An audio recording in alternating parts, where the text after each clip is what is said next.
There are two things I want to talk about today that don't get talked about enough in any kind of apolitical manner. Gender and sexuality.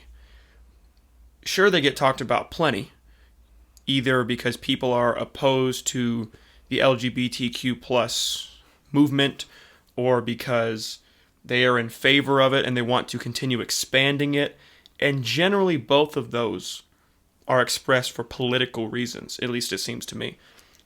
But I really want to unpack what that means and what it looks like today, because I have this strange feeling that people are actually talking past each other because they're not really understanding what's happening today. So I'm hoping through our conversation we can unpack what that means. So to start things off, let's go very basic, very contentious. What is gender? And more specifically, do you view gender as the same as sex? Okay, so we're starting off with big questions today. I'm going to preface this with something about myself that I'm probably going to hold opinions and viewpoints that most people would typically view, I would say, more right-wing in regard to the topics of gender and sexuality. And so before anyone gets surprised or perhaps even outraged by what I have to say, I want to make it very clear that I'm not here to target anyone personally, but rather, as Colton said, let's make this an interesting conversation that's actually helpful. So, gender and sex are two different things in my head.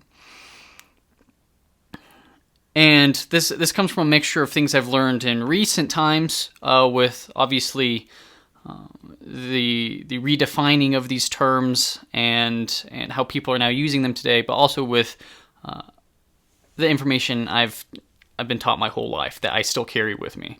So, sex to me is the biological part of your body that's responsible for reproduction. So, if you're a male and we're talking about sex, that means you have testes, you have all of the reproductive organs that are responsible for producing, the reproductive cells and all of that for a biologically male specimen, right? And gender is... I want to be careful with my wording here, but to me it's almost like an entirely human construct. I don't want to say it's an idea because there's things like gender dysphoria, which is also rooted in biology, as far as I'm concerned, right? With the brain and brain chemistry, and there's not much you can really do about that.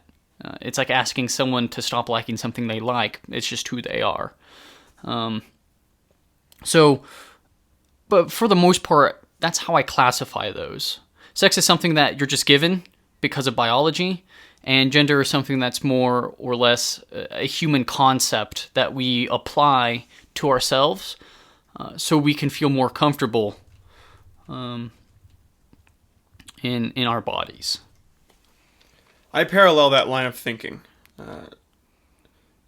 I don't see any problem with the idea that gender and sex can be different. No problem at all. And I don't think there's actually any good arguments for there to be, even for someone, let's say, like yourself, who leans more conservative. I don't know of any really sound arguments, because I'm sure everyone listening can think of a time where they felt like they didn't belong where they were. Maybe they held a religious belief that their family didn't hold, or they were playing the wrong sport, or they didn't even want to play sports at all, but their mom or their dad said they had to anyways. I think everyone can empathize with that sensation of not fitting in, so there's no reason to believe that with at least the slightest bit of empathy, it makes sense that if someone doesn't feel like they're the right expression of themselves, you can understand how that would come across.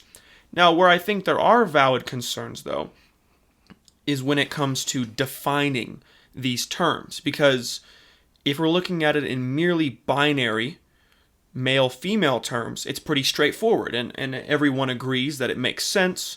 It's what we're used to. It's the status quo. But then, let's say you want to throw in a third gender, non-binary, in the middle. Someone who doesn't want to be defined by the socially derived or biologically derived norms. And then from there, of course, you can find online, however ostracized it might be by a number of people, many, many more genders. So now to pick your brain further, it sounds like we agree that gender and sex are different, and rightly so. But do you find any problems with having a third gender, a neutral gender, or having even more than that? This is where this problem becomes a lot more complex, and honestly, it's kind of surreal because I can think of so many instances and examples in my head where I can find myself arguing for having these differently, let me put it this way, these different genders, right? All of these unique genders, hundreds, it doesn't matter how many there are, because it helps people feel comfortable in their own skin, which is something I'm a complete advocate for. I'd rather people feel comfortable and feel like themselves so we can have more honesty and more transparency with each other. But at the same time, this is a battle of, it's really, let me think about this for a second, because adding all of these new categories of people is not only shifting and changing the English language, if not all languages, if all languages choose to employ, their version of what these words mean, but also it's kind of like having to look at people in a way that makes them comfortable in their own skin. And I feel like defining hundreds of unique ways to do that, to express that for themselves, might not be necessary in my eyes. I don't look at a person, I mean, if we were to ignore romance or sexual desire or whatever, right? I don't look at a person and decide if they're a good person based off their gender or sex or what they look like. That's proven to me through interactions time and time again and how they treat me and others around them.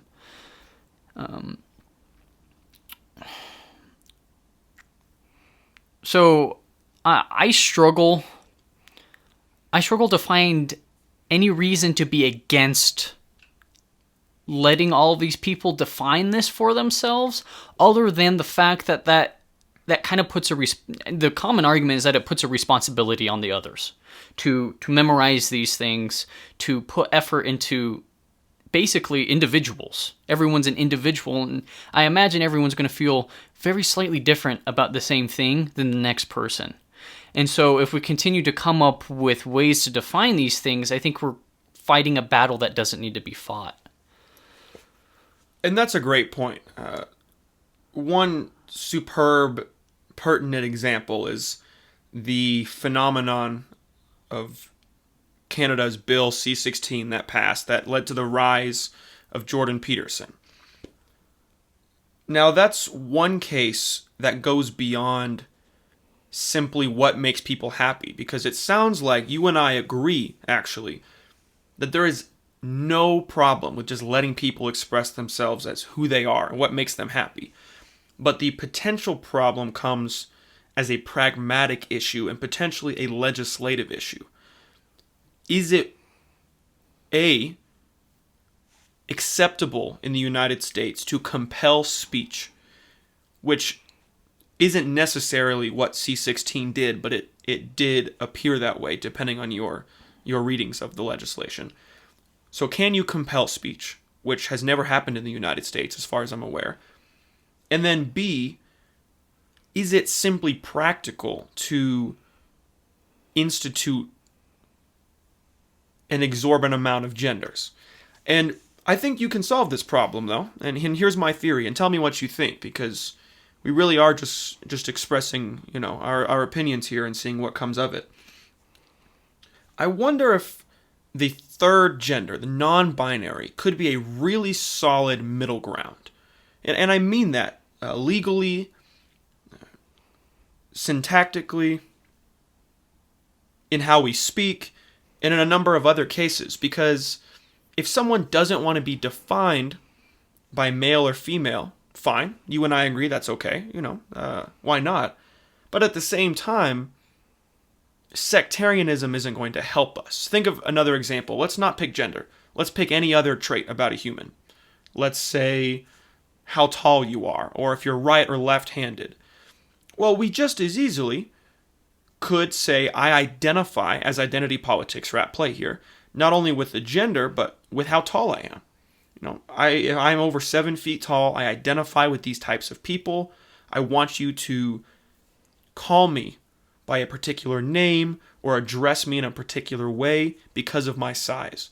Now, to most people hearing that probably sounds totally arbitrary. But unless I'm wrong, and correct me if you see a flaw in my line of thinking, Kaylin, that is a parallel line of thought. This is a part of my identity, and I want you to address me as such. So at a certain point, I'm not sure it's productive to delineate increasing numbers of genders, whereas you could have a neutral gender and even change the language if that's necessary, because other languages have neutral pronouns. That's not foreign. You could certainly do that without having to completely revamp a legal system or at least facets of a legal system, and it wouldn't be something that is in such opposition, I suspect, to conservatives that they would be against it. Do you follow what I'm saying? And if so, what are your thoughts? I do. So let me try to pick apart what you said here. So your solution to the problem of, let's call this problem something like the hundreds of genders that are being created. Hypothetically, right? Sure. Hypothetically, yeah.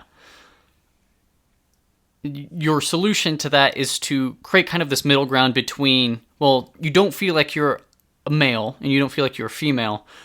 You can be your own thing, but you would be classified non-binary, right? Right, because from some research you and I have done, even not planning for this podcast, we see that there are a number of people, a larger minority than you might expect, who either want to be a third gender or just simply don't want to be binary or even want to fluctuate back and forth. Rather than having to impose, although that's a weighted term, impose this idea on everyone else to understand you, even if it's out of goodwill, a third gender, a neutral gender, could be a great solution as far as I can tell.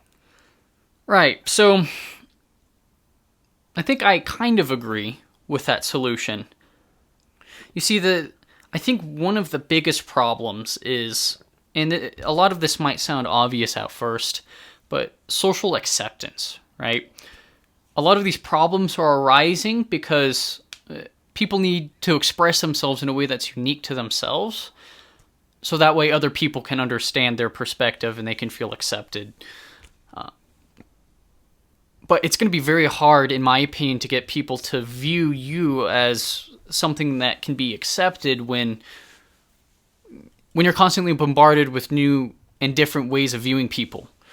It's kind of hard to process all of these new ideas, and although some of them, actually all of them, I don't have problems with. I don't care how you express yourself, and I don't think most people should, This is complete personal bias coming out right here, but I think it's important to share my perspective as we delve into how much I agree or disagree with your solution. But judging people by their actions and not by your presumptions about them is much more potent and much more real than like I said, judging them by your presumptions. And it makes complete sense to walk in and to see someone and to make some estimations about them right off the get-go based on how they look, their demeanor, all of that. That's just human nature to do that. It makes sense logically. I mean, it's helped us categorize things if you look at it at a very fundamental level. So the next step, though, is to not use that as the basis for which you judge people. And that's a hard thing to ask for, especially if you've experienced a type of people and you get the same things from the same type of person over and over again, and you start making these stereotypes. I mean, stereotypes are based on some level of truth, in my humble opinion, and I think many people will agree with that. Whether or not stereotypes are good is another debate. But I also think that why I somewhat agree with your solution is because if we were to worry about all of these hundreds of genders, and let's say I offend someone, and that was mandated by the state, like you mentioned previously, like some interpretations of the C-16 bill would be that, I think that's outrageous. To be accused of hate speech or whatever else I might be accused of because I find it hard to believe someone's perspective, which is how I view this, right? I think that's outrageous. So I think having a middle ground would be great. I don't know if non-binary is necessarily the move, but I like where your mind is going with that. That there needs to be some sort of way where people who aren't one or the other can be their own. And I totally respect that. I love individualism. I love the ideas that everyone comes up with, regardless of how different they are from each other. You know? Here's another reason why I think this non-binary, or we don't have to define it as such, that's just a common term today, why this could be a solid middle ground. Because sex is already a protected class in the U.S., sex and gender. And as you alluded to, having, you say hundreds, it could be dozens, it doesn't really matter. Yeah, the number is arbitrary. And I've been saying hundreds, hopefully not to sound ignorant, but I've just been using it as some sort of filler number. It could be any number. It could be 4, it could be 100, right? It doesn't really matter. But any number of genders makes protected class identification A, difficult pragmatically, as we discussed, and B, difficult legally, because it would seem to then walk over this line into hate speech law that the U.S. doesn't really have. Mm-hmm. We are not a country that has strong hate speech laws. Now, we do have a number of protected speech laws, as I said, against race and sex and of course copyright infringement laws and all of these things, but hate speech is not truly one of them, to the best of my knowledge. So, I suspect if there was a way to group people just enough, add another group that makes people happy, because the goal is to make people feel comfortable in their own skin. It's not to have you go to a doctor's office and you don't see a box that fits you. That's not enjoyable. I'm not arguing that. It doesn't sound like you're arguing that we need it to be binary for the sake of tradition. But at the same time, it is a valid concern that you can't just keep adding boxes, right? Particularly if it is a protected class. So hopefully we're not talking in circles here, but I think this could be a valid path forward. Yeah. That being said, do you have your own proposed path forward? Do you think there is a way that could be a middle ground, like an inclusive third gender, and then of course pronouns to go with it? Or more than that, although it sounds like you wouldn't support more genders? Or do you think we should just stick to 2? And if so, certainly give your reasoning. So here's where I sit with all of this. I don't care how a person identifies themselves and how they want to express themselves. However, I think it's completely fine for me to, I'll make sure I'm very clear about this, but I think it's perfectly fine for people to judge people based off that. Now you're going to think I'm a hypocrite because not too long ago I just said that's awful. I think it's awful, but I think it's okay. You think it's legal? Yeah, I think that's perfectly fine. And so... You think it should be legal? It should be, yes. I think being criticized for who you are is something that everyone goes through in their lives. I'm going to be criticized because I sit on my butt and play video games a lot of the time. Some other guy is going to be criticized because he's overweight. That's just how life is, and some people just like to say things that don't necessarily help people in any meaningful way. So, and that's perfectly fine. I think it's just a matter of understanding the person. And to me, I really don't care what gender you are. I look more holistically at people because that's really how you get a good foundation for, okay, how are they going to act if I do this? Are we going to be good friends? And if you're not, that's okay. I don't think the whole world needs to be friends with each other. We just need to be able to understand each other to the point that we don't just outright hate each other for no good reason. Now, it's going to happen, and like I said, I'm okay with that. But I would prefer that we move away from that stereotyping and that assumption-driven lifestyle. And, you know, that's wishing upon a lucky star because it's in human nature, like we said before, that you just start assuming things about people. And it's very easy to fall back on those as they might be the only knowledge you have about someone. So, you know, I'm all for everyone having their own identities. Just that I don't think it's very wise to expect your own identity to be defined in a dictionary and available for everyone to see. That's your own battle to fight, and there's going to be people who support you and people who don't support you. I think part of what makes a person so special is if they can fight through that and still see who they are to themselves, because that's really what matters, right? At the end of the day, social pressures might be extremely powerful and very convincing for you to change your mind or feel a certain way, but you are the master of your own mind. I'm a firm believer of that. And yeah, that's really where I sit. I'm okay if there's, you know, n number of genders. I just think it's kind of silly to expect everyone to know them, be familiar with them, and be comfortable with them. No, and on that point as well, this isn't to paint a picture that everyone who identifies with different pronouns expects that. Because Kaylin and I both have met people who follow non-traditional pronouns, whether that's they or zir. This is not foreign to us, at least in our conversations with friends. I mean, I would call these friends and good people. So we're not saying that everyone involved in gender dysphoria or just expressing themselves differently is expecting you to know them, but we're just pointing out, at least I am, and it sounds like you are, that this is a valid concern were it to become an issue. Yeah, in fact, the few people that I have met that are non-binary, they're very friendly about it, right? I haven't had a bad experience with someone where it felt like I was, you know, I couldn't really move in the conversation because it seemed like the only thing that would move the conversation forward was addressing the, you know, the person's pronouns and figuring that out.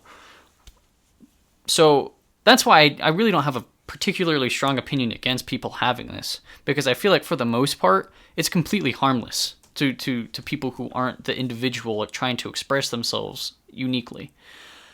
So at the end of the day, regarding all of it, all of what we just talked about, I don't actually feel too strongly about any of it at all. I'm rather apathetic. Now, I do wish people would treat it less as a problem because, like I said, I don't really think it's a huge problem, and that's not to undermine what people are going through in fighting these battles so that they can feel like they are being seen and their unique perspectives are being heard.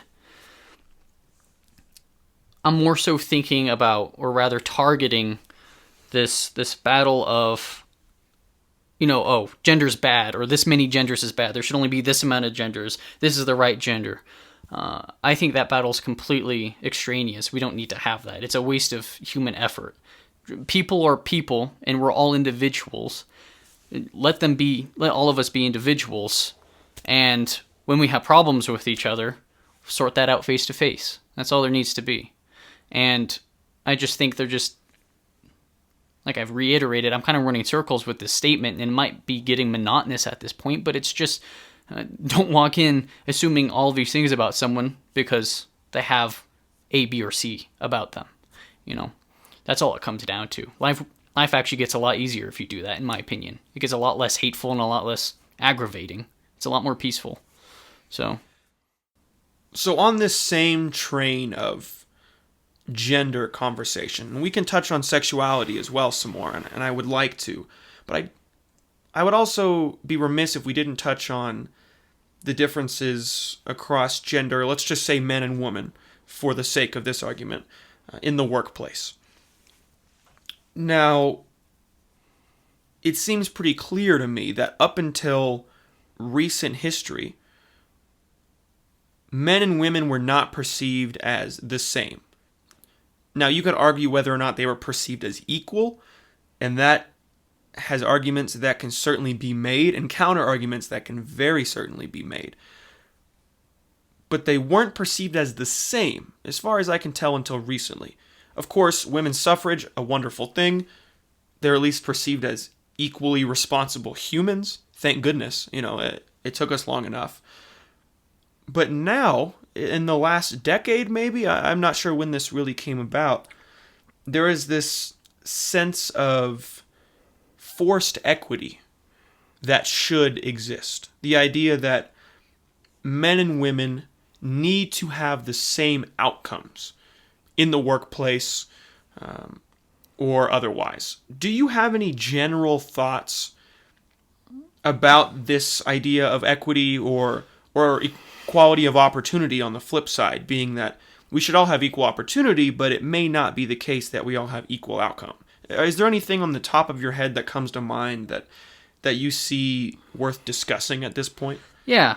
So I'm not a statistician for men and women in the workplace and pay, and I actually don't remember any of those statistics off the top of my head. However, I've heard so much about this debate, and this is what I think about all of it. We live in a country where we have a market that has companies and businesses trying to turn the most profit. And in these particular fields, there are certain jobs that need to be filled. And I could be wrong here, and that's perfectly fine. But I think we can all accept that men and women in the brain, if we just look at those two traditional genders or sexes, sex might be the more appropriate word since I'm talking about the biology of their being.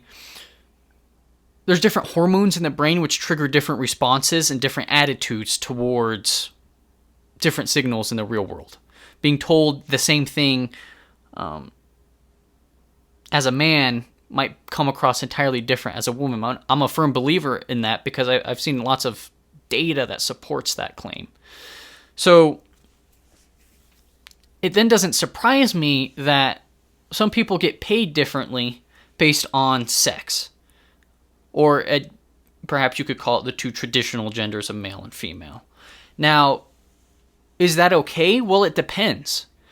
I need to know what the woman was doing in the workplace or the man that got them more or less pay than the other. And oftentimes it's the man getting more than the woman, as far as I understand the popular argument.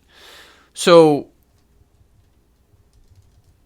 if they're putting in equal work, and that's hard to quantify, but I think it certainly is quantifiable if you look at a group of people for long enough in the same workplace, then yeah, I think that's a problem, because now why would the company pay this person less if they're getting equal results, right? If it's all about money it's actually in the company's least interest to pay this person less if they're performing. Well, actually, so you're saying it's arguable, in the company's best interest to hypothetically only hire women if they could get away with paying them less. Is that what you're saying? Yeah, that's a popular conservative argument, and it makes total sense in my head, right? I mean, you're looking for the best in-class person for that slot at your job, and if women could do all of that easily, and you're going to pay them less, I would hire women. I mean, it's completely messed up, and it's sexist, and whatever else you want to call it, morally dubious at the very least. But that's what I would do, because if I'm a company, all I care about is turning a profit. And I don't think you can argue otherwise, to me, at least in the world we live in today. Well, hitting on pay gap specifically, because it sounds like that's something you started to touch on, there are a number of dimensions to look at this. First and foremost is job choice. The pay gap in the U.S. is something like 15 to 20%, something in that order. And that's the number that gets thrown around. I've seen as high as, mid-20s. That number is not helpful because it doesn't account for what your job is. Okay, yeah. It's not a helpful... If people in the Northeast all have corporate jobs and people in the country of Wyoming only have farming jobs, and you say, well, Wyoming people aren't getting paid enough, that's not fair. Obviously, that doesn't make a lot of sense, right? And no one sees that as a bad argument. And no one sees that as a good argument. So then if you account for that in the U.S., the gender pay gap is a little under 10%, to the best of my knowledge. Of course, it depends who your sources are and whatnot, but slightly under 10%. That still seems like a problem, right? Well, if you're doing equal work, and you're putting in equal effort, presumably, why are you getting paid less, right? But then it comes on to a number of traits that, as you said, may be biological. A common cited trait is agreeableness. That's one of the big 5 personality traits if you take one of those tests. And it's shown that people who are more agreeable are less likely to get pay raises. They're also less likely to do well and or at least less likely to enter the domain of high office in politics. And that's across genders. Obviously, president has only been man, so you don't have a lot of comparison there. But across the men, at least, the less agreeable presidents were arguably better. So there are a number of traits here. So it really brings us to an interesting place where you want to be empathetic at all times, but you also want to be empowering. I find it disheartening sometimes, although I know it's out of goodwill, when someone defines their success only out of their identities, and they're commonly contentious identities such as gender and race, right? You might see a LinkedIn post by someone doing something awesome, like graduating college. That's great. It really is great. But then the entire context of the post is shaped around how they're not a basketball player, but they're black. Why do you think I'm a basketball player? Or I should be, right? Or it's shaped around the fact that they took public transportation as a kid. White people don't take public transportation. And that's what these kind of posts are implying. And while there might be generalizations there, and there are surely still real racists in the world to worry about, that doesn't strike me as empowering. I try to put myself in these shoes. If I were, let's say, a black man who was living my day-to-day life, and I ran into assholes, and maybe those assholes were racist. It's hard to tell. You don't know if they're racist or if they're just assholes. Would I prefer people play the victim card constantly and say, poor Colton, he's so oppressed, we need to help him at all times? Or would I rather just have good legislation and then people who are willing to empower those around me? I would rather have the latter. And of course that's hard to say because neither of us are black. You could say you're a minority. You could make that argument. I certainly cannot. But it strikes me as a bigotry of low expectations, a phrase commonly used when describing religious fundamentalism.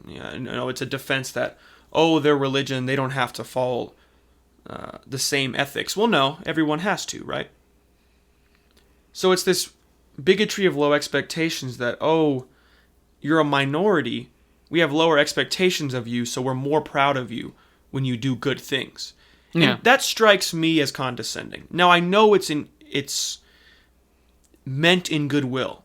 It's to say that you have had oppression in your life systemically, which very well may be there. I'm actually not arguing that it's not there, because it strikes me as likely.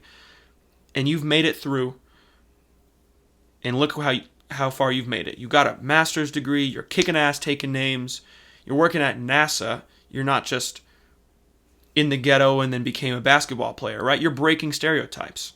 That's awesome.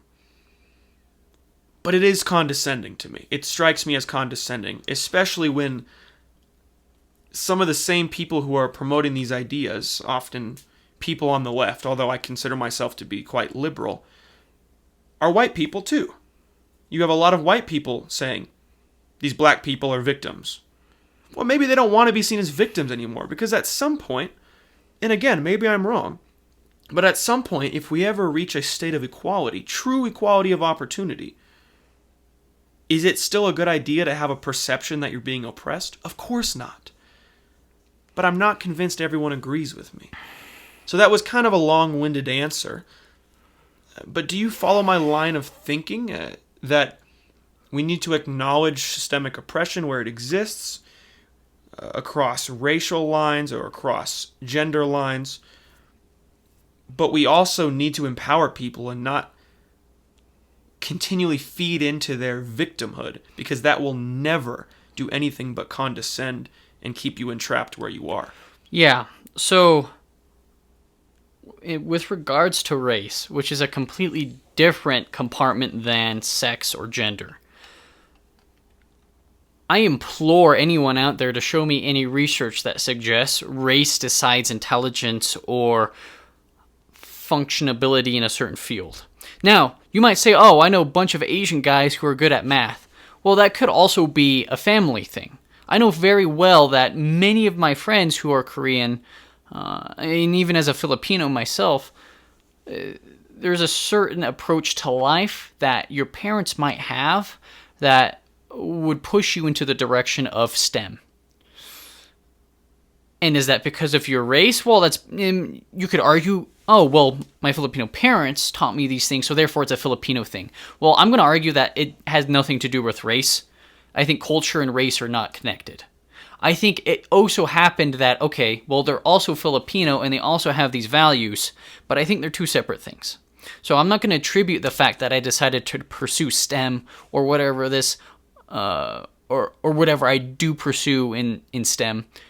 I'm not going to think that's because I'm Filipino or be proud of myself because I'm Filipino and decided to go into STEM.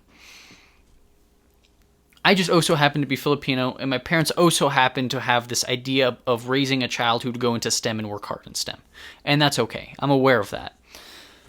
So, what I think a big problem is that people think that because there's less of us in America, that it's more unique when we do the same things that everyone else does.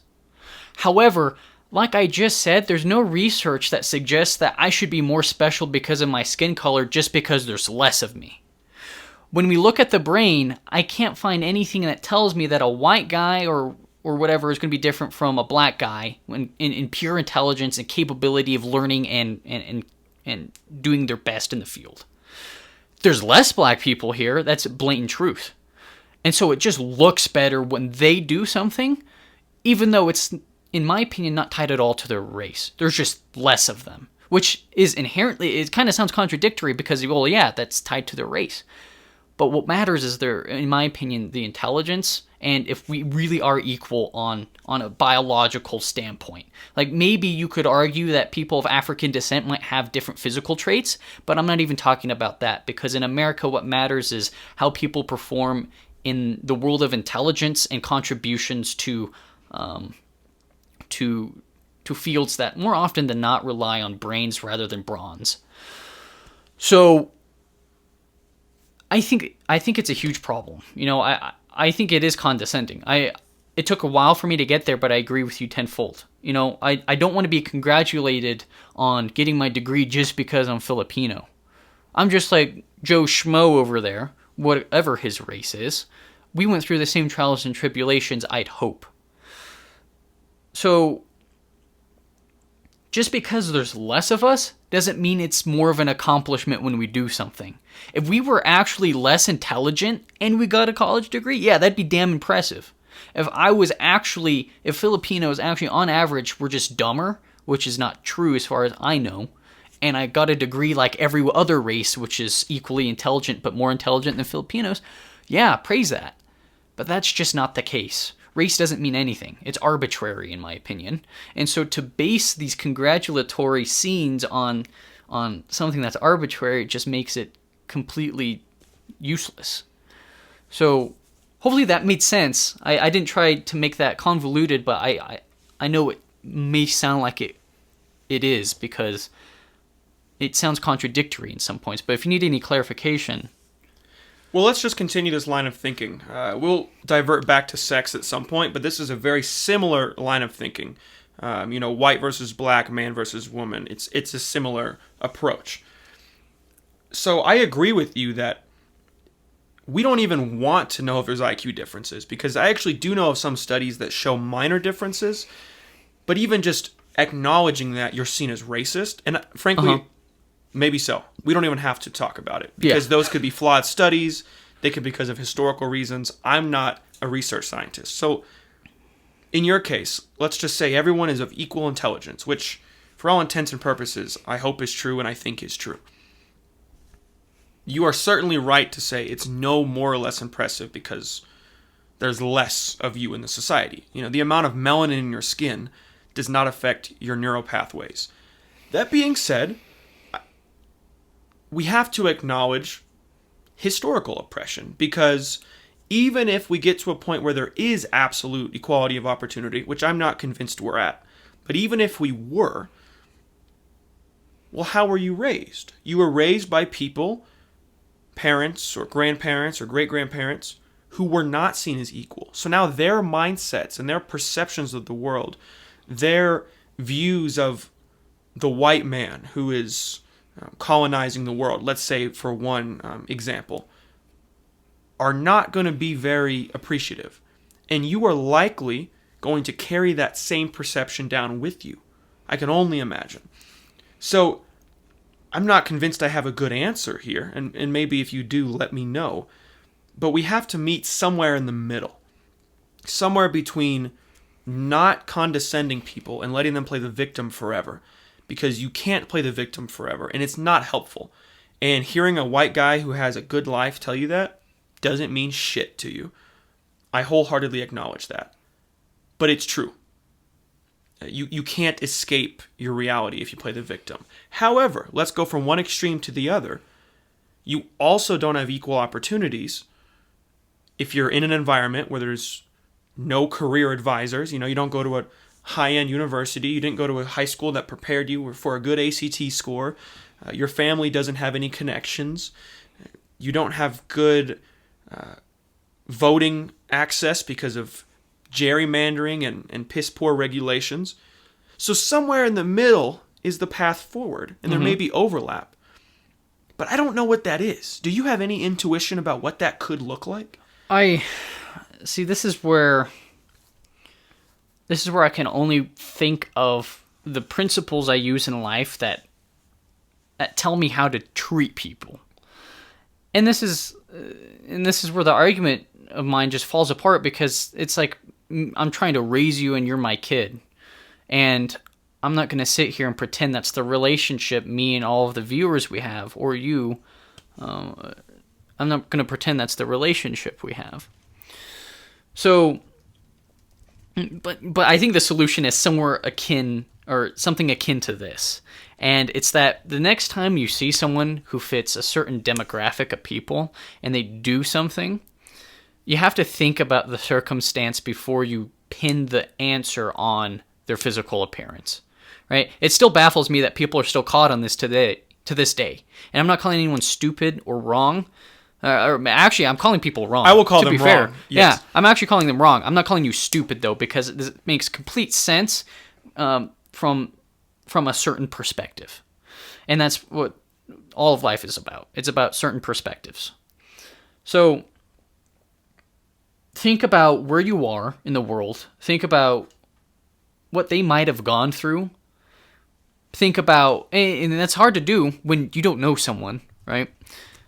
But those are the things you have to think about, unless you're okay with being racist, which you might be okay with, but I can assure you a declining number of people will be okay with, which is for the better, because having presumptions like that just brings divisiveness to humanity when I think history shows time and time again working together brings more effective results, not only for our survival, but whatever other endeavors that we're concerned with.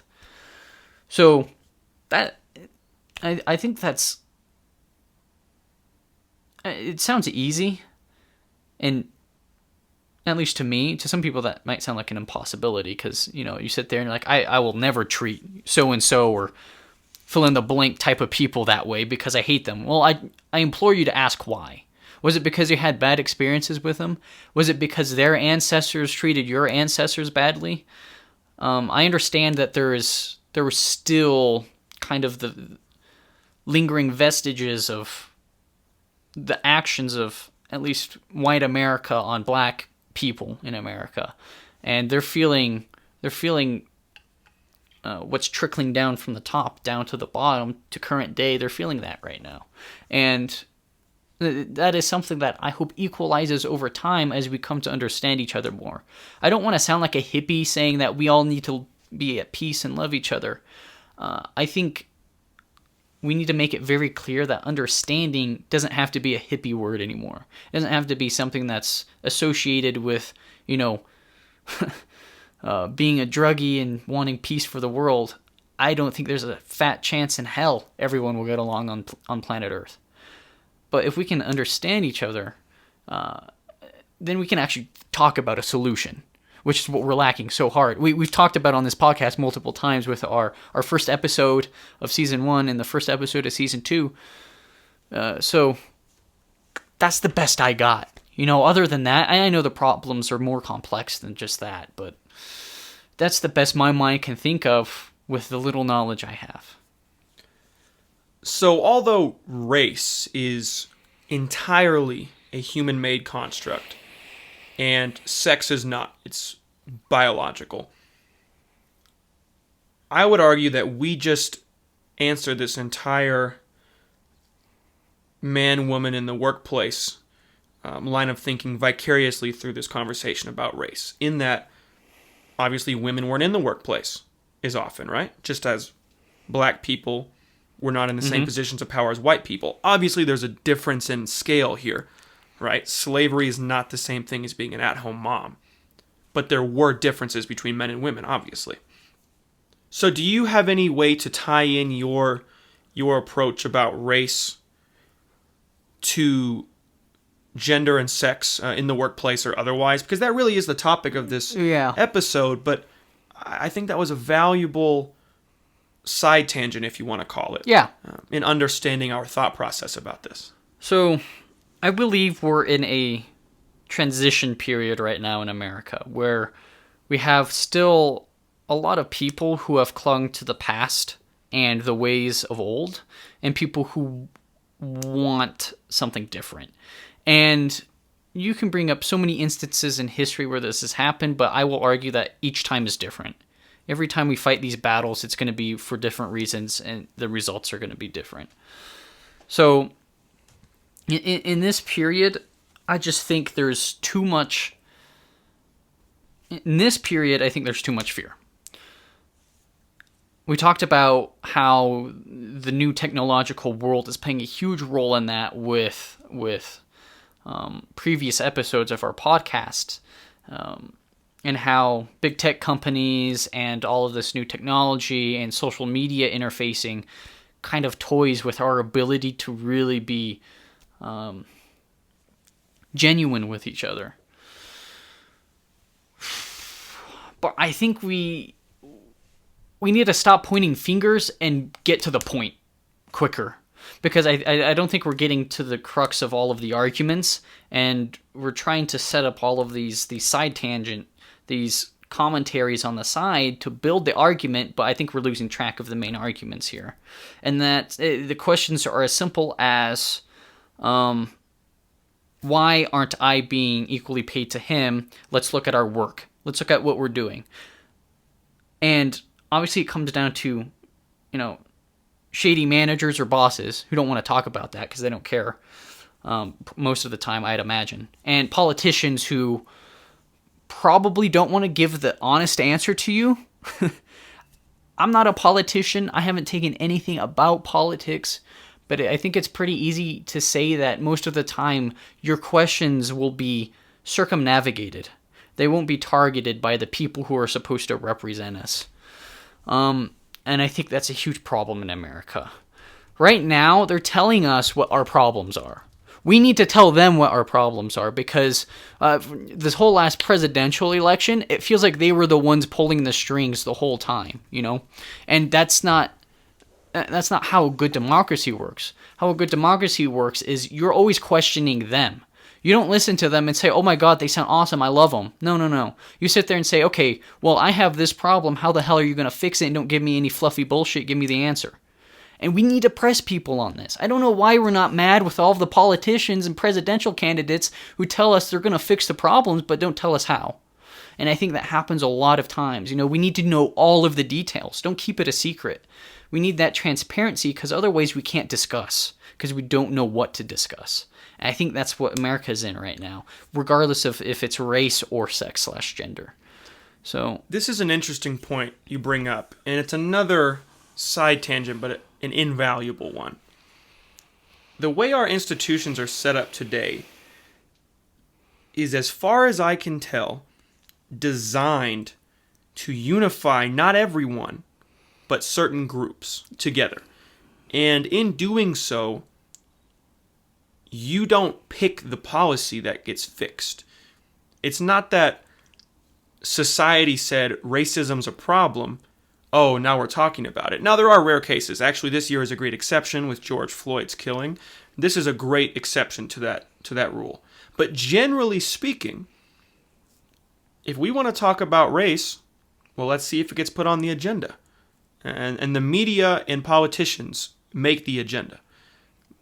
They trial the waters with different types of posts on social media and see what catches on. And obviously people play a role in that. But it's not us deciding what happens.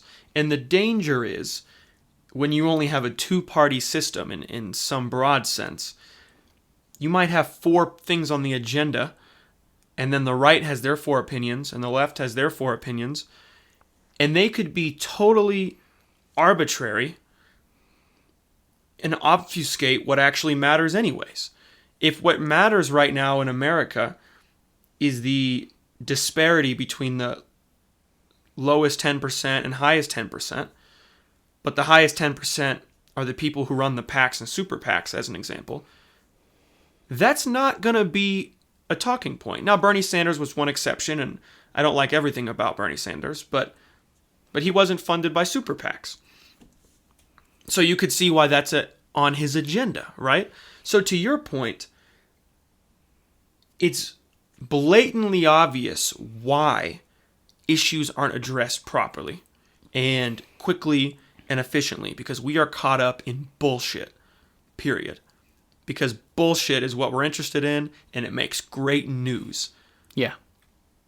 But at the same time, we have to get past that. And the only way I know how to do that is through conversation. It's not through identity politics. And that's going to be key, because a lot of people, especially those who share similar political opinions to myself, generally liberal people, identity is becoming an increasingly large portion of your existence. And it's actually a new, within the last decade, phenomenon on the right as well. There is a new rise in this counter-white identity, which certainly isn't helping racism. It's not helping anyone. So first and foremost, we need to get away from this identity politics. But secondly, we need to have dialogue. Absolutely. I can't think of a single thing more important than that. Can you? I can't. And I've heard arguments before that, well, I don't have the time. Well, maybe we could make like a holiday or something, right? Some countries take election day off. I don't know why America doesn't do that. We'd get more turnout, and maybe we could have like a national debate day or national discussion day where, okay, in the best interest of human value and human life, we need to talk to each other and learn about each other or something. Now, maybe that's far-fetched, but for the people who say they don't have time, this kind of sounds like almost ridiculous from a college student who always has time in his day to do stuff. But make time, because if you're not willing to go out there and figure out what the hell the world is doing and why they're doing it, you're just going to be a puppet like everyone else. And I'm not saying go out there and start riots and start knocking things down and burning everything. There's no reason to. What is that going to prove? But go out there and figure out how you can get your voice heard. I know there's so many obstacles in many people's way right now. And that's why I say we're in a transition period, because we still have lingering problems like that kind of prevent that. And I'm not going to sit here and be an advocate for tearing down all of the rich people in the world and making everyone have equal pay. I think that's another argument for another day. But conversation will at least make that, if that is a problem, clear to the people who can make change happen. So, and this needs to be put into perspective. People could say, well, I don't need to be an expert on politics. I don't need to know what legislation I'm voting on. It's not that important, right? That's someone else's job. That line of thinking does not work. Here's why. If I'm an astrophysicist, I need to know astrophysics, right? And then you tell the rest of the world, hey, this is what's happening in the world of astrophysics, and no one else is debating them except for other astrophysicists. The general populace is not involved in that conversation because they don't have the expertise. But you know what the general populace is involved in? Voting. We all vote. So you need to understand at least the basics. You need to understand what matters to me, what matters to people like me, or more importantly, what matters to us as a collective, because group identities are damaging on almost every level. So really, there is this misunderstanding about the value of politics, or you don't even have to call it politics, of really just the world today. There is this misunderstanding of how important it is to have dialogue and to educate yourself. Because yeah, you might not be a politician, but you are going to vote, hopefully. I'm glad you brought that up, because even earlier I said, well, I'm not a politician. I'm not, exactly keen on politics. But you're exactly right. I've never seen it couched that way before, that, well, we're all involved in it, so why the hell are we not learning this stuff? It's one of the few things that's been given to us willingly by a government, right? I mean, good luck getting things out of your government, and for once we have something that we can actually learn about to control them, which is wonderful. So, it might be hard to learn about these things, to get a hold on a way to learn about the specific policies, the rules, how things work here in America. And I'd actually argue against that. You can go to an internet cafe. Everyone has phones, tablets. There is probably someone who could loan you something so you could look up something. And I get that there are people out there who will rightfully blame things in their life as obstacles preventing them from learning the truth. But I implore those people to keep finding, to keep searching for a way to find out, okay, how the hell am I going to voice an opinion that actually has an impact and actually has a solution to a problem that is not as simple as everyone makes it seem it to be. Like, for example, this is getting touchy, and it might even be a little out of date, but defunding the police, right? I think it's still a topic of contention as of now. Maybe not so much as it was a few months prior. But you know, I feel like it would take basic research and understanding to realize, well, that might not be the actual best solution. And I think some places have tried it. I don't know how it went for them. I've never looked up if that went well. It went poorly. Okay. I'd imagine because the problem's not that simple. The problem isn't police are racist, get rid of them. If the problem was that simple, hell, we would all have PhDs and everything, because at that point, every problem has to be that easy. If it's as simple as remove one thing and everything works. It's not like your internet went out and you just got to restart your modem. I wish real life problems were that easy, but they're not. And we need to go in with at least the basic understanding of the complexity of the problems we're dealing with. Otherwise, we're going to search for answers that try to solve something that's too basic. So, yeah, if anything, this was a conversation about gender and a little bit about sex and even race. But I think tying it all together, it's really just a conversation about conversations and why we need to have them, because that's the solution to all these problems. We're not going to find the answer by pointing fingers at each other. We're going to continue to divide, and we're going to continue to suppress each other until one side wins. And then we're going to go through a whole cycle of where that side reigns supreme, and then that's going to split eventually. It's kind of weird, but it's almost like humanity needs to exist in a state of constant second guessing. It sounds like humanity should never have a time of complete peace, because at that point, that means only one kind of idea reigns true. And that's already happened multiple times, and look what happens. We find ways to poke holes in the ideas. I don't ever know if we will ever reach a point in human history where we can all agree on something. I think that requires a level of... I'm not even sure what to call it. I can't fathom that reality. But where it stands now, it should be a respectable disagreement at all times, kind of. So that way you're always transparent with each other, but you're always seeking the truth through your different perspectives. That's the important point, is that you're always seeking truth.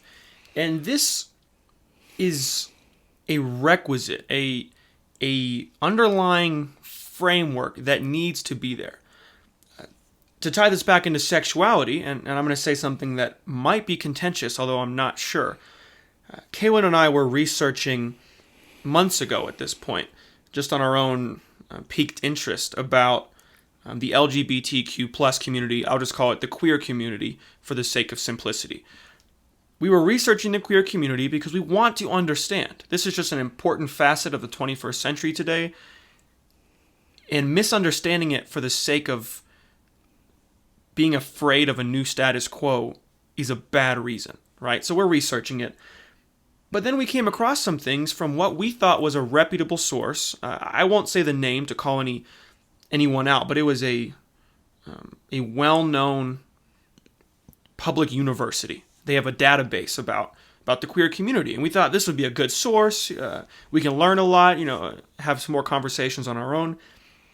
And here's one example of something I found that, to me, totally undermines the idea of really seeking truth. And it strikes me as unfortunate and devaluing the real conversations of oppression and not feeling like who you are.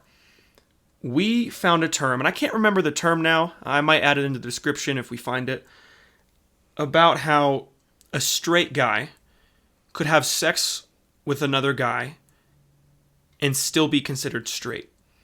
Yeah. Now, at first, for those of you who aren't considering yourself to be as part of the woke culture, you might think that sounds stupid.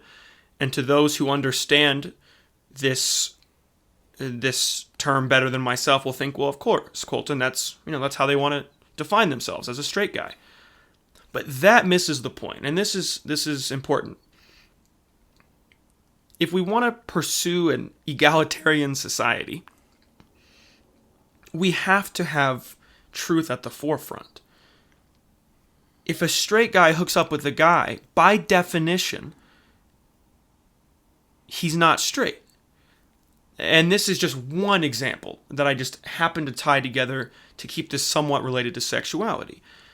And I fear situations like this because I think the queer community has plenty to offer. Communities are valuable in bringing people together, especially people who historically didn't have equal access. That's awesome.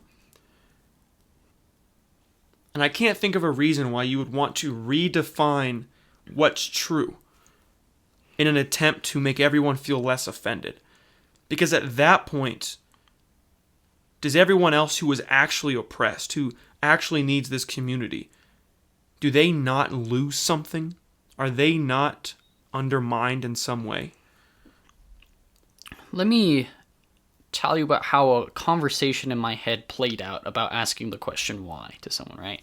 So let's say I meet one of these individuals. I forgot the term as well, but I remember full well the definition because I was taken so aback from it. This conversation starts with me asking why they would identify that way, right? And let's say they're not comfortable identifying in any other way, right? So let's say, well, there's already a term for being into men, right? It's called being gay. Or homosexual. Or homosexual, right? Any term that person would be comfortable with, they can use. It means the same thing for the most part. But my question would be, why not use that? And if the question goes down the path of, well, that's usually seen as bad, or I'm not comfortable because people might not like that, I'd ask, well, why do people not like gay people, right? Answer me that. Why do you think people would not like you if you were gay? And if they would answer like, oh, because people see it as weird, or there's a certain stereotype about gay people, I'd ask, well, why is there that stereotype? Why do people see gay people, or why do people, see gay people as weird, or homosexual people as weird? And then it'd come down to, basically, in my opinion, extraneous thoughts that humans have had from prior years that really don't carry any scientific or empirical facts to back them. It's like, oh, because gay people worship the devil. If you ask certain generations that haven't tried to learn other perspectives on homosexuality, and it's... I would then go to them and ask, well, why do you believe that? I feel like there just needs to be this constant questioning. And remind me what your point was. My point, and I didn't make it very clearly, but here's my point. It's one thing to want to identify. Let's just use this example I gave because it will strike people instantly. It's one thing to identify as a straight guy while behind the scenes you're hooking up with guys because you don't want to be perceived as lesser. And that makes perfect sense in society, especially in years past. But my point is that there has to be some kind of distinction between how you identify and what is true. And then maybe that sounds too obvious. And that sounds, well, yeah, no shit, Colton. It's a definition. Something is true or not. I'm just choosing to identify differently. But from conversations I've seen from leaders of generally liberal, but not always, groups, in fact, truth itself is not being defined. It's changing definitions. Yes. Okay. And I worry that identity politics will not remain simply identity, but will in fact redefine itself as a subjective truth. And that's a phrase I've heard a lot that I disagree with. A subjective truth. Yeah. And that, in my claim, or just a theory that has struck me, that would then undermine actual physiological or biological truths, like being attracted to the same sex. That is now being equated with some other identity that is in fact not as true, or even not true at all. So where I was going with my remarks of asking why is because I think that there is some form of either circular reasoning or non-existent reasoning at some point in that path that results in an answer that completely contradicts what reality is. And that's not a problem for something regarding only the individual, right? And that's, in my opinion, that's only very few things. your likes and your dislikes. No one cares what those are, save for maybe a few extremes. But at some point, you can't stretch the definition of things to fit your own personal preference and expect other people to be okay with that. At least I'm not, because I can't. I find it absolutely hilarious that you can call me straight if I'm having sex with a man, when that's not what that is. That's just a matter of fact, like you said. It's kind of hard to refute. It's like saying 2 + 2 is 5 when it's 4. I have a great example that I think you will appreciate, being someone who's studying aerospace and loves astronomy and the like. Galileo said that the geocentric model was wrong. That was his claim. He said heliocentrism is correct. Now, his version of heliocentrism didn't involve galaxies, so he was slightly wrong in that sense. But generally speaking, it was that the Earth goes around the sun rather than the other direction. Now, he could have identified as a geocentrist, and the Catholic Church wouldn't have put him on lockdown. But that wouldn't change the truth that he thinks or even knows heliocentrism is in fact actually true. Right? So there's a distinction. Something is true, but it might be in your best interest to lie. If I was a gay man, and it's easier to lie about your sexuality than it is about your race, obviously. But if I were a gay man living in a time, which has been most times throughout modern history, where I wouldn't be treated even remotely equal, I probably wouldn't tell anyone. I would say I'm straight. So in that sense, yeah, I get it. I absolutely get it. And I don't want people to think, oh, Colton is just homophobic or he prefers straight people. That's not it at all. It's that, yes, it might be in your best interest to lie or to identify differently, call it however you want, but it doesn't change the truth of it, because that is a dangerous, slippery slope. Do you follow that line of thinking? Does that analogy make sense? Yes, we should be careful to always discern what we personally perceive from what everyone unanimously perceives, right? Or outside of humanity. That's a perspective I don't see often looked at, right? Well, what the hell does this mean outside of humanity? Well, that's hard because nothing matters outside of humanity if you really think about it as a human. But a man having sex with a man is defined as homosexual, and that kind of just defines the process, right? That defines the sexual relationship between them. And to call that straight is just mere contradiction. And so, yeah, I think it is a dangerous slope to be walking down that line, because then what the hell are you going to discern as actual truth or personal truth if we're all accepting this as, okay, yeah, we can all have our personal truths and share them with each other. Well, then we're not going to agree with anything because we're all individuals.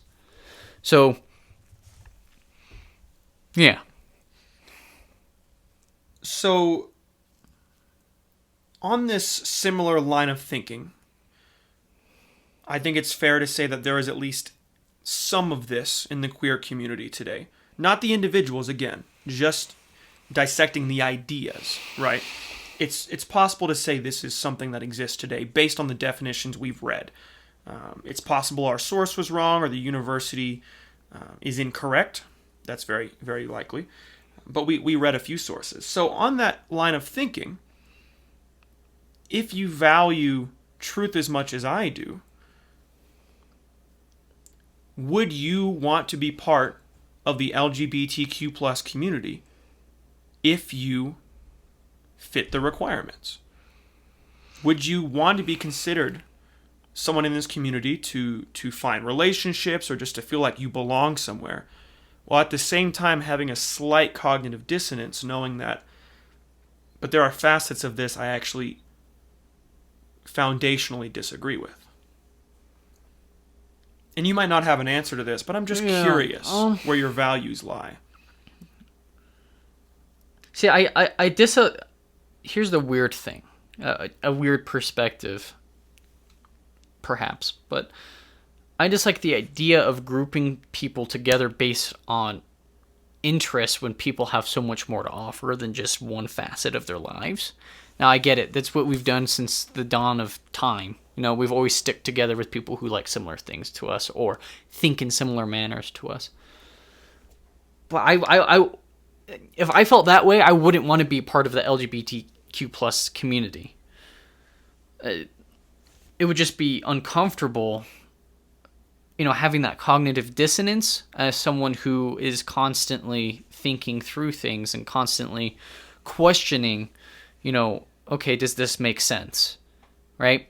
And I could very well be, I think I've actually seen and met people who are homosexual but aren't part of the community.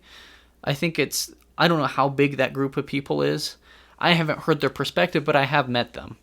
So at least to that much I can attest to the fact that there are probably reasons like that as to why people wouldn't be part of the community but still be technically classified under the same things that the community classifies themselves under. So I wouldn't, personally. Well, that's an interesting point you brought up, because you weren't talking just about the cognitive dissonance, which again is just mild. We're not saying the entire community is based on false facts or mistruths, just in minor cases, right? Like the one we brought up. Yeah. But you're saying that you wouldn't want to be a part of it, if I heard you correctly, because of the group it puts you in, and you don't like this premise generally of being put into a group. I don't, because because I'm gay doesn't mean I'm like the other gay dude. Just because I'm any number of things in the LGBTQ plus community doesn't mean I'm anywhere near the same as that other person in it.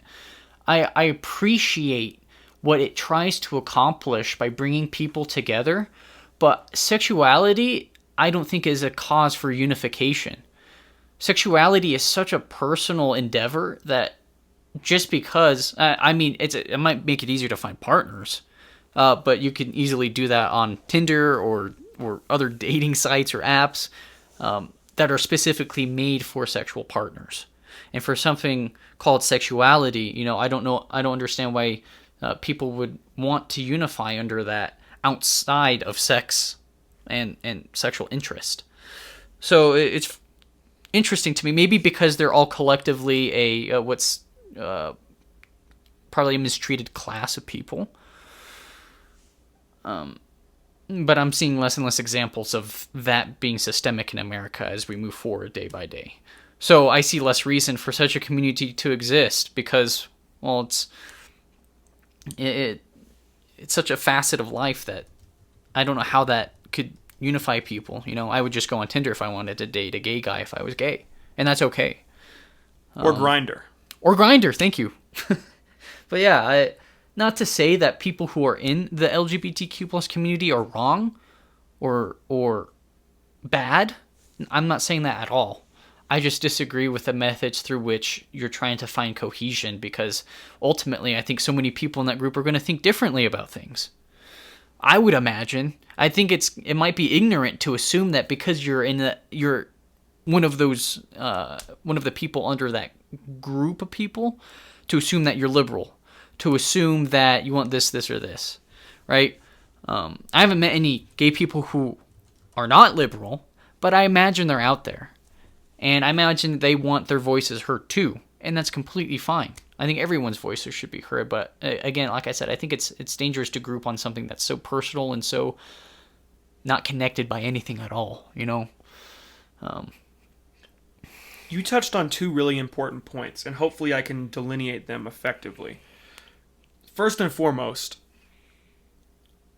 as much as I am an opponent of sectarianism, as those of you who are regular listeners will know, I am on the fence on this issue, at least for the time being. Because I think back to the civil rights movement, and I think, well, of course I'd want to be a part of that movement. I didn't have the ability to vote. We had Jim Crow laws. The 20th century was pretty gnarly, to say it lightly. So in that instance, I want to be a part of this group because it's a movement that can institute change, particularly legislative change. So in one sense, if it's the queer community or the pride community, I mean, I'm not perfect on the definitions, but any of these communities that are bringing forth social issues that need to be fixed, I am all for that. And I would love to be a part of that. But at the same time, if, as you alluded to, if you are approaching a point where I've already reached a point where at least the legislation now states that you're completely equal, thank goodness, I may also not want to be a part of it either. Because then, to my second point that you touched on briefly, you now have one policy politics in play, which is a huge problem in America. Humongous. If you know someone who happens to live in the Southeast and own a gun, congratulations, you can probably predict their religion. You can probably predict one of their top 3 favorite beverages. You can probably predict their stance on abortion. You can probably predict their stance on foreign affairs. You can probably predict on and on and on, and you know everything about them because now we are just in these lump sum groups of just a few. So in that sense, I agree with you that it would piss me off to no end if I was someone who was fighting for gay rights and continuing to propel society forward in this way towards egalitarianism. But then I was lumped in with every other person who, oh, so you're a Democrat. Oh, so you live on the West Coast or Boulder. Oh, so I guess you have a high-pitched voice. Oh, so you're a skinny guy? You like to wear multiple colors? You're pro-choice? You're anti-gun? You're anti-military? That is nonsense. Now, yes, those generalizations exist, but they don't have to. And maybe I'm extrapolating off of what you said, so correct me if I'm putting words in your mouth. But I also would not appreciate that. So again, it's another fine line of respecting community and appreciating how you can move society forward, but also acknowledging that at some point, if not now, it shouldn't shape your entire identity. If you're attracted to someone a certain way, great. Let's treat each other equally. But now it's not the rest of your life. If I was defined, and here's something, I don't even consider myself to have any identities because I just don't get it on one front. So I am acknowledging my bias here. But if I was defined as being a straight man everywhere I went, that would drive me nuts. So on the same line of thinking, I would hate to be defined as the gay guy everywhere I went. I wouldn't want to wear a rainbow flag at all times. I wouldn't want to express that facet of myself because it shouldn't define me. Yeah. We're all just equal. We're all humans. That's how I look at it exactly, right? I don't look at people and think, oh, okay, it's the gay guy, or oh, it's the black guy, oh, it's the tall guy, unless I don't know your name. But if I know your name, I'm just going to say your name if the other person I'm talking to knows your name, right? Because that's who you are. Whatever you want to be called, whatever your name is, and you express that to me, everything you do from here on out goes under that name. You know, how you treat others, how you approach conversation, how you approach problem solving in certain whatever fields we might be conversing about. I think it's kind of, it's unsettling to think that some people look at a black person and say, oh, so you're like the others. No. And I this might sound condescending, but I feel pity for people who actually believe that. I'm just like every other black guy. Let's stand up and fight. No. Have some individualism. You are you. You're Kevin. You're John. You're whoever your name is. Take that name and make something out of it, regardless of who you are. I think that's much more empowering than I'm just like everyone else in my group. Hell no, you're not. And I can tell you that myself, regardless of who you are listening. You're not just your group. You're way more than that.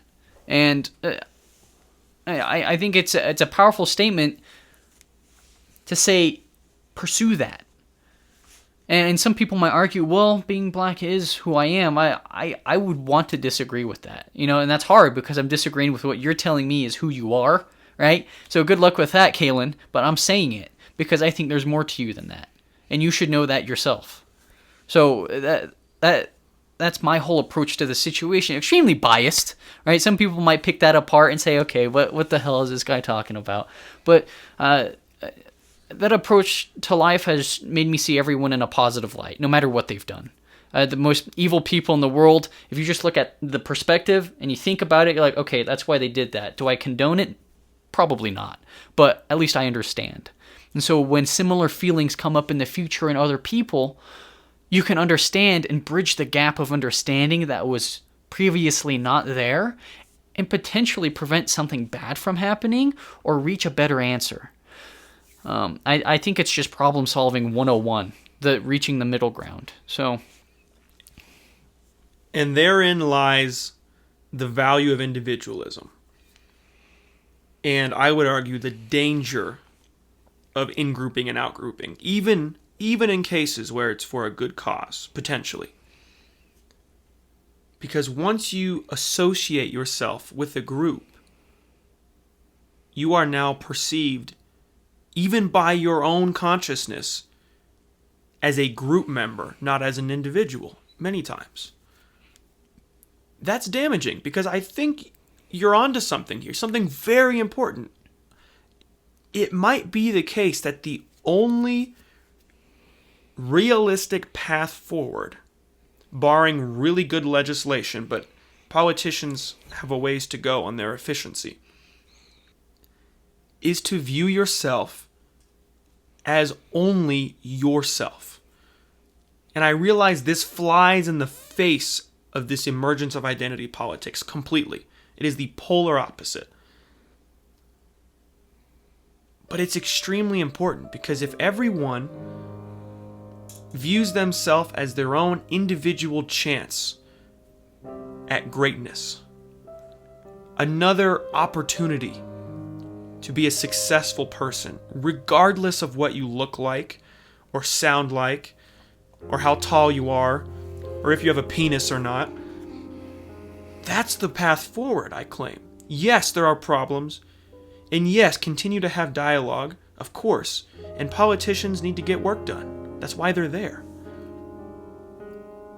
But I would claim that what you just said is, in fact, the best and potentially the only efficient way forward to a world filled with equality.